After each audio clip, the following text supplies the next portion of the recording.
Assalamualaikum warahmatullahi wabarakatuh. Salam sejahtera untuk kita semua. Selamat datang di channel kami, Hasata, Hasanah Semesta untuk semua. Sahabat Hasata yang budiman,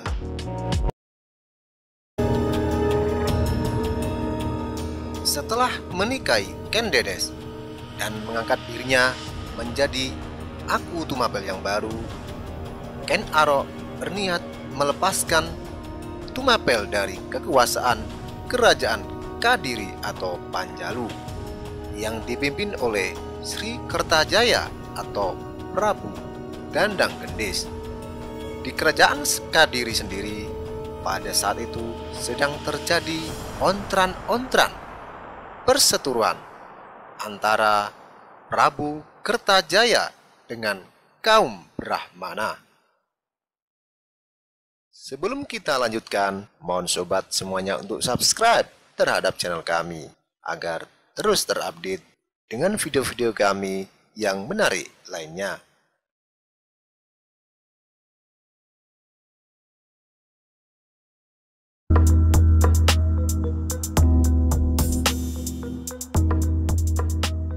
Kerajaan Panjalu diperintah oleh Sri Kertajaya, sang raja terakhir pada tahun 1194 sampai 1222 Masehi.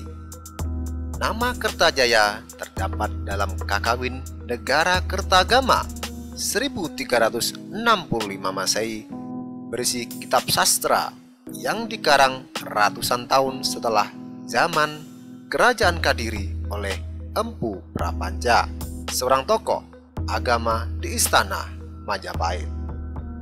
Sedangkan dalam kitab Pararaton, Kertajaya disebut dengan Prabu Dandang Gendis. Kerajaan ini beribu kota di Daha atau Dahanapura yang terletak di tepi Sungai Brantas dengan wilayah kekuasaan meliputi Madiun dan daerah bagian barat Kerajaan Medang Kamulan. Pada masa pemerintahannya, Prabu Dandang Gendis menyatakan dirinya sebagai dewa dan ingin disembah oleh pengikutnya. Aksi sang Prabu Kertajaya yang mengaku sebagai Tuhan itu kemudian ditentang oleh kaum Brahmana, pendeta Hindu-Buddha, Siwa Sogata. Para Brahmana pun dengan tegas menolak ketuhanan Kertajaya. Penolakan terhadap pengakuan Raja Kertajaya ternyata berakibat buruk pada kaum Brahmana, di mana mereka disiksa dengan kejam. Bagi yang mengakui ketuhanannya akan dibebaskan dari hukuman, sementara bagi yang tetap tidak mengakuinya akan disiksa sampai meninggal dunia. Pada waktu itu, Raja Kertajaya sesumbar bahwa dirinya hanya bisa dikalahkan oleh Dewa Siwa.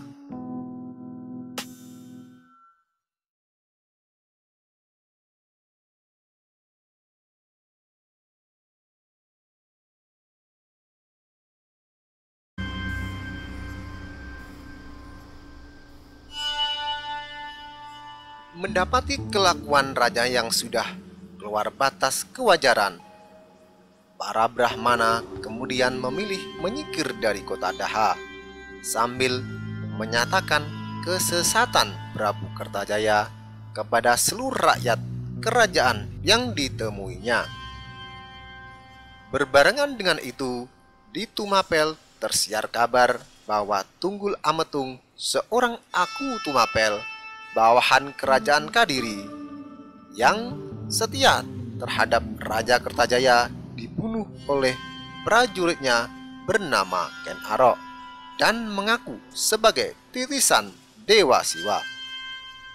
Mendapati hal tersebut, kaum Brahmana yang sebelumnya terpencar-pencar menghindari kejaran Kerajaan Kediri berbondong-bondong meminta perlindungan kepada sang penguasa baru Tumapel tersebut. Ken Arok yang piawai memanfaatkan situasi lalu mencari simpati kaum Brahmana serta berjanji akan melakukan perlawanan terhadap Prabu Kertajaya yang mengaku sebagai dewa.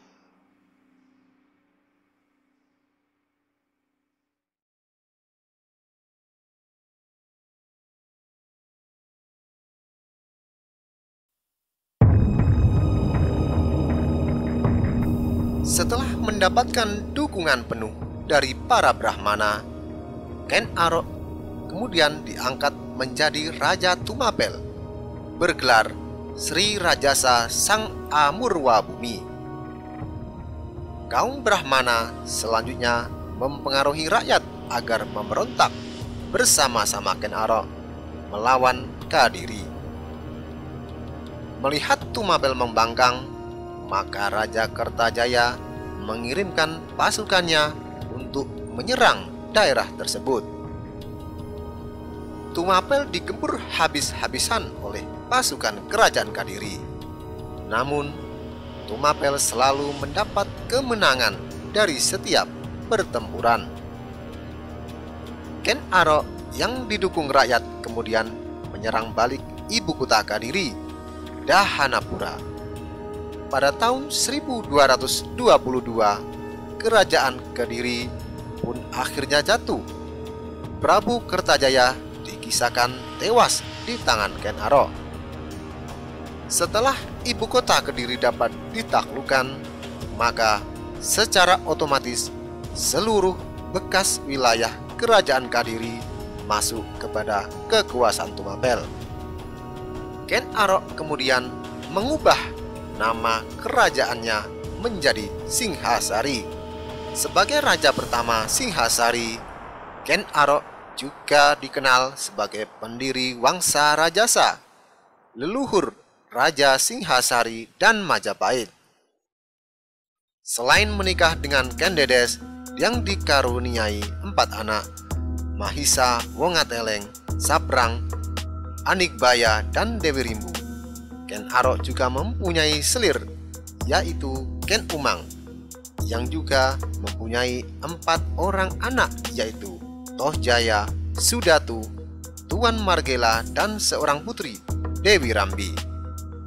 Dalam kitab Pararaton disebutkan Ken Arok meninggal dibunuh oleh Suruhan Anusapati, anak tirinya, pada tahun 1247 atau menurut negara Kertagama pada tahun 1227 Masehi.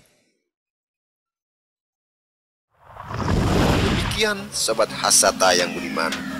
Jangan lupa untuk subscribe, like, dan komen agar terus terupdate dengan video-video kami yang menarik lainnya. Terima kasih. Wassalamualaikum warahmatullahi wabarakatuh.